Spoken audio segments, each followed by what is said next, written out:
የግብርናውን አድማስ የምርትን አማራጭ አስፍቷል። ለገበያ አቅርቦትም ለተመጣጠነ አመጋገብም አይነተኛ ሚና ይጫወታል። የፍራፍሬ ዘርፍ ልማት ከሚሰጣቸው አያሌ በረከቶች አንጻር በስፋት እየተዘወተረ መጥቷል። እንደ መደበኛ የእህል ዝርያዎች የሚታይባቸው አካባቢዎችም አሉ። በማዕከላዊ ኢትዮጵያ ክልል ስልጤ ዞን ያሉ አርሶ አደሮች ምርት መስጠትን፣ አካባቢን መጠበቅን ጨምሮ በርካታ ጠቀሜታዎች ያሏቸውን ፍራፍሬ ሰጪዎች በስፋት እያመረቱ ነው። አርሶ አደር ኡመር በስልጤ ወረዳ የአሽቲ ቡራ ቀበሌ ነዋሪ ነው። ከወረዳ የሚመጣው ነገር ፍራፍሬ ከመጣ ይሰጡኛል። ይዘራል፣ ያለማለው፣ ይጠቀማለሁ። ቤትም አልነበረኝም፣ ያው ቤትም ሰርቻለሁ። በዛ ተነሳ አሁን ሸንኮራም ጀምረናል። ሙዝ ዘንድሮ በጣም ያምራል። ከማሳችን ወተን ያው አስፍተን ያለማን ነው በክላስተር። ይሄ በፊት ባህር ዛፍ ነው የነበረው? ባህር ዛፍ ነው ተቆርጦ ሙዝ ይሻላል ብለን ሙዝ ያሰፋን ያለ ነው። ያው አሹቴ ምቹ ሀገር ነው፣ ምቹ የልማት ሀገር ናት። ከዚህ በፊት ስታመርቱ የነበረውና በቅርብ ጊዜያት ደግሞ የተቀናጀ ነው እያየን የነበረው። እንደውም ከጓሮ ስናይ በጣም ገርሞኛል። እኔ ከትንሽ ከትልቅ ነው ያለ። ከትልቁ ዛፍ ከአቮካዶ ስር ሌሎች የዝንጅብል ቃሪያን የመሳሰሉ ቡናዎች ምናምን አሉና እንደው ከድሮና ከሆኑ አነጻጽረህ ንገረኝ እስኪ። ግን አሁን እድገቱ በጣም ደስ ይላል። ለቀጣዩም ደግሞ በስፋት እንሰራለን ብለን እቅድ አድርገናል። የፍራፍሬ ሰጪ ተክሎች ልማት ከዚህ ቀደም ምንም ጠቀሜታ ሳይሰጡ በነበሩ ረግረጋማ ቦታዎች ጭምር እየተተገበረ እንደሚገኝ በስፍራው በነበረን ቆይታ ተመልክተናል።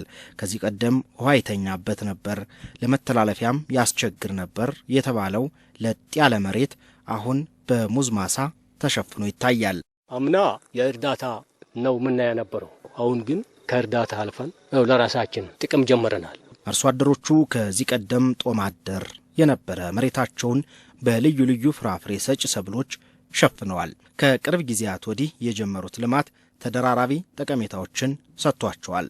አስፍቶ የመሄድ ውጥኑ አላቸው። ላሉ ነስሬ ይሉኛል። ከዚህ በፊት እንደዚህ አይነት ልማት ነበረ? አልነበረም፣ ሳር ነው። አሁን ወደ ሙዝ ሆኖ ነው እንትን ያለው። ዳርዳር ያው ከፍታም ስለሆነ መሬቱ ለወደፊት በጣም ተስፋ ያለው ይመስለኛል። ባለሙያዎችም ድጋፎችን ያደርጋሉ። ኑር እርቅቸው ይባላል። ከስልጤ ወረዳ የአሹቴ ቡራቆ ቀበሌ የግብርና ባለሙያ። አሁን ያለንበት አካባቢ ሙዝ ክላስተር ነው ያለነው። ይሄ ደግሞ ከዚህ በፊት ልምዱ የለንም። መጀመሪያ ላይ ኤፍቲሲ ላይ ፋርመር ትምህርት ቤት ላይ እዛው በደንብ አስፍተን ሰራን። ሙዝ ክላስተር 20 ሄክታር ነው በእኛ ቀበሌ የተቀደው። 9 ሄክታሩ አሁን ለምቶ ነው ያለው። ምን ያህል አርሶ አደሮች ናቸው ተጠቃሚ የሆኑት? እስከ 300 ያህል አሁን በልማት ደረጃ ነው ያሉት። ሙዙ በማልማት ማለት ነው እየተጠቀሙ ነው ያሉት። መልካም። አሁን እዚህ እንግዲህ ሙዙ መድረስ ጀምሯልና ልምዱ አልነበረም። ከየት ነው ዝርያውን ያመጣችሁት? አቀባበሉስ ምን ይመስላል? የህዝቡ አቀባበሉ አርሶ አደሩ በደንብ እየተቀበለን ነው። ሙዙን ደግሞ የምናመጣው ከአርባ ምንጭ ነው።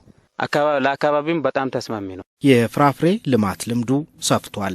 የአልሚዎች ግንዛቤና ተቀባይነትም ጠቀሜታውን በማየት ተሻሽሏል። ሁሉም አርሶ አደር አምጡልኝ ብሎ እየጠየቀን ነው እኛን ማለት ነው። እኛም ጠይቀን ደግሞ እያቀረብን ነው ያለው በስፋት ማለት ነው።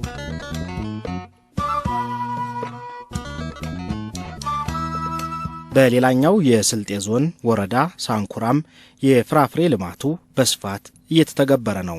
አርሶ አደሮችም ተጠቃሚዎች ሆነናል ይላሉ። ሙስጦፋ ከድር የሪዲና ቆሬ ቀበሌ ነዋሪ ናቸው። ከማይበላ ዛፍ ወደሚበላ ዛፍ የተባለው አሁን በአይናችን እያየነው ነው። አሁን አንድ አመት አልሞላውም። አንድ አመት ሳይሞላው እዚህ አካባቢ ባልተናል። አልহামዱሊላህ ረብል ዓለሚን። ፍራፍሬ ሰጪ ተክሎችን ማልማቱ በአካባቢያቸው እንዳልነበረ የሚናገሩት አርሶ አደሮች ፍራፍሬ ሰጪ ተክሉ ማልማቱ እንግዳ ሆኖ ሳለ ልምዱ ከጊዜ ወደ ጊዜ እየሰፋ መሆኑን ተናግረዋል። አቮካዶ አለ፣ ካዛባ አለ፣ ውስጡ ላይ ጎመን አለ። የሌለ ነገር የለም ውስጡ ላይ ማለት ነው። ለራሳችን እየተጠቀምን ይሄ ራሱ የአርባ ምንጭ ሙዝ ራሱ በጣም ነው ደስ የሚለው። አሁን 3 ቦታ ነው ያለኝ ማለት ነው። አንድ ላይ ከደረሰ መኪና ሳይሆን አይቀር።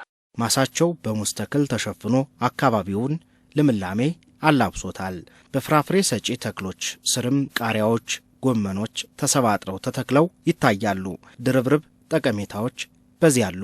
ሴቶቻችን በሚጥሚጣ አንድ ዘንቤል ይዞ ገበያ ላይ ከሄዱ 1200 ብር 1500 ብር 1000 ብር እንደዛ አግኝቶ እየመጡ ነው። ሌላውን አሁን እየተጠቀምን እየሄድን አሁን ሙዙ ራሱ በ9 ወር ማምሰስ ጀምሯል። አሁን በሳንኩራ ወረዳ ያለው የፍራፍሬ ልማት በመስኖ ጭምር እየተተገበረ ነው። በጣም ነው ያገዘን ይሄን ራሱ ማለት ነው። በዚህ በመስኖ ምክንያት የልዩ ገቢ ለወረዳው ለራሱ ማለት ነው ያስገኝበት ሁኔታ አለ። አንደኛ የኑሮ ውድነት ቀንሷል። ይሄ እኛ በምናመርት ሰዓት እሸት ርካሽ ነው። ሳይንሳዊ ምክሮችን ተከትሎ የመስራት ልምዱ መኖሩንም ለመታዘብ ችለናል። በድሩ ስልጣን የሳንኩራ ወረዳ ግብርና ጽሕፈት ቤት ኃላፊ ያው እሱም ያው አላምዘ ነው ወደዛ ደረጃ መጣ ነውና አሁን አካባቢ ላይ አርሶ አደሩ ምንም አይነት የግንዛቤ ጋፕ የለበትም። ስለዚህ አካባቢ ላይ ያው በክላስተር እሱም ያይዘን ይሄድነውና የፍራፍሬ ልማቱ በሁሉም የስልጤ ዞን ወረዳዎች ይተገበራል። ከፍተኛ ትኩረት ተሰጥቶታል። አቶ ሳዲቅ አህመድን የስልጤ ዞን ግብርና መምሪያን በኃላፊነት ይመራሉ። የተለያዩ ፕሮግራሞች፣ እቅዶች ተዘጋጅተው ወደ ተግባር ገብተናል። ከ2014 ጀምሮ በባህር ዛፍ የተያዙ ቦታዎች ከአርሶ አደሩ ከፍተኛ ውይይት በማድረግ ለተሞክሮ እስከ 40 ምንጭ ሄደው እንዲያዩ በማድረግ የባህር ዛፍንና የፍራፍሬ ሰብልን አዋጭነት ተሰርቶ የትኛው ነው የተሻለ አዋጭነት ያለው ባህር ዛፍ በጣም ከፈጠነ 4 ዓመት ነው። በጣም ከፈጠነ በእነዚህ በአመት አንድ ጊዜ 2 ጊዜ ሃርቨስት ይደረጋል። 2 ፐርፐዝ ነው ያለው አካባቢ መቀየር የእንትን ስለዚህ በእነዚህ ውይይት ተደርጎ አሁን ምስራቅ ስልጤ ላይ ሰፊ የሆነ የሙዝ ክላስተር ተፈጥሯል። ውልባራግ ላይ ሰፊ ሙዝ ክላስተር ተፈጥሯል። ላንፍሮ ላይ ስለዚህ እነዛን ተሞክሮ ደግሞ ወደ ሌሎች እያሰፋን እስካሁን ባለው በየአመቱ እያሳደግን ያለ በአንድ ቦታ ላይ እስከ 50 ሄክታር ምናልባት አጋጥሟቸው አይታችሁ ከሆነ ከሳንኩራ ሀላባ ሲኬድ መንገድ ዳር የነበረ ከፍተኛ እንትን በአንድ አመት ነው ባህር ዛፍ ተቀይሮ ወደ ሙዝ ለምቶ አሁን በጣም አካባቢው ላይ አርሶ አደሮች ገቢ ማግኘት የቻሉበት በአንድ አመት።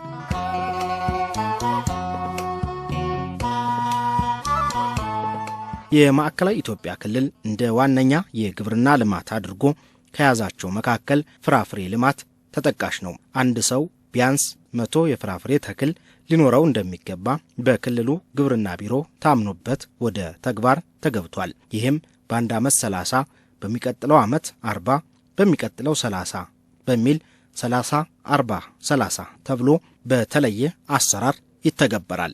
በምክትል ርዕሰ መስተዳድር ማዕረግ የማዕከላዊ ኢትዮጵያ ክልል የግብርናና ገጠር ልማት ክላስተር አስተባባሪና የግብርና ቢሮ ኃላፊ ኡስማን ሱሩር የሚከተለውን ተናግረዋል። አዳዲስ ኢኒሼቲቮቹን ቀርጸን ወደ ተግባር ገብተናል። ለምሳሌ 30 40 30 30 40 30 ማለት ለአንድ ቤተሰብ በ3 አመት 100 የፍራፍሬ ዛፍ እንዲኖረው ማድረግ ማለት ነው። ፍራፍሬ ዛፎቹ ተለይተዋል። ምን አይነት ፍራፍሬ ዛፎች እንዲሁ ተገኘው አይደለም የሚለማው በክልሉ ያለውን ጸጋ ተለይተን አግሮ ኢኮሎጂውን የአሁናዊ ገበያ ወደፊት ገበያ ለኢንዱስትሪ ለኢምፖርት የሚተካ ለኤክስፖርት የሚሆን እነኝን ታሳቢ ያደረገ 5 ፍራፍሬ አይነቶችን ለይተን ሙዝ፣ ፓፓያ፣ አቮካዶ፣ አፕል እና ማንጎ ለይተን ሌሎቹ በተጓዳኝ እየሰራን ነው። 100 የፍራፍሬ ዛፍ ለአንድ ቤተሰብ በ3 አመት ብለን ከጀመርን እንግዲህ 3-4 አመት ሆኖናል። ዛሬ 1000 2000 500 600 ፍራፍሬ ዛፍ የደረሱ አሉ። ይህም በአጭር ጊዜ ውስጥ የተሻለ ውጤት እንዲመጣ አስችሏል። በዚህ መነሻ እንግዲህ ቀደም ሲል በክልላችን 2 ወረዳዎች ከማታ አካባቢ ነበር ሙዝ የሚመረተው። አሁን 32 ወረዳ ላይ ሙዝ እያመረትን ነው። 24 ወረዳዎች ፓፓያ አይመረትም። ከዚህ ቀደም በ24 ወረዳዎች ፓፓያ እያመረትን ነው። 44 ወረዳዎች አቮካዶ የሚያመርቱ ለይተን ለኤክስፖርት የሚሆን ለኢንዱስትሪ የሚሆን ለምግብነት የሚሆን አቮካዶ ለይተን እያመረትን ነው። እንግዲህ አቮካዶ ኤክስፖርት ማድረግም ጀምረናል። ችግኝ የሚያባዙ ብዙ ይሄን ነገር መጀመራችን ምክንያት ብዙ ወጣቶች ስራ ዕድል መፍጠር ሌሎች ሀብት መፍጠር አማራጭ እየሆነ መጥተዋል። 16 ወረዳዎች ላይ አፕል ማምረት ጀምረናል። እንግዲህ ኢምፖርት መተካት የምንለው አንዱ አፕል ነው። ከ10 ዓመት ከ5-10 ዓመት በኋላ ሌሎቹ ማግሪቱ አካባቢዎች የሚመረተው ተደምሮ አሁን ኢምፖርት እያደረግን ነው እንደ ሀገር። ከ10 ዓመት በኋላ ግን ኤክስፖርት እንገባለን ነው። አሁን ኢምፖርቱን የመተካት ስራ ነው ለመስራት አቅደን በ16 ወረዳዎቻችን አፕል እያመረትን ነው። ተጨባጭ ውጤት እያመጣን ነው። አርሶ አደሮች 1 ኪሎ 250 300 ብር እየሸጡ ነው ያሉት። አሁን አፕል ጥሩ መነቃቃት ተፈጥሯል። ስለዚህ ይሄ 30 40 30 የምንንቀሳቀስበት መሪ መልእክታችን ለአሁኑ ትውልድ ሀብትም ምግብም ውበትም ስነ ውበትም ማጎናጸፍ ነው ለአሁኑ ትውልድ። ለቀጣዩ ትውልድ ደግሞ ዘላቂ የማይነጥፍ ቅርስና ውርስ ማኖር ለትውልዱም ለሀገርም። የፍራፍሬ ልማቱ አርሶ አደሩን በኢኮኖሚ ደግፏል። የተመጣጠነ የአመጋገብ ባህል እንዲያድግ እያገዘ ነው። የአካባቢ ደህንነትን በመጠበቅም ተደማሪ ጠቀሜታዎችን እያስገኘ መሆኑ ከዚህም ከዚያም ተነግሯል።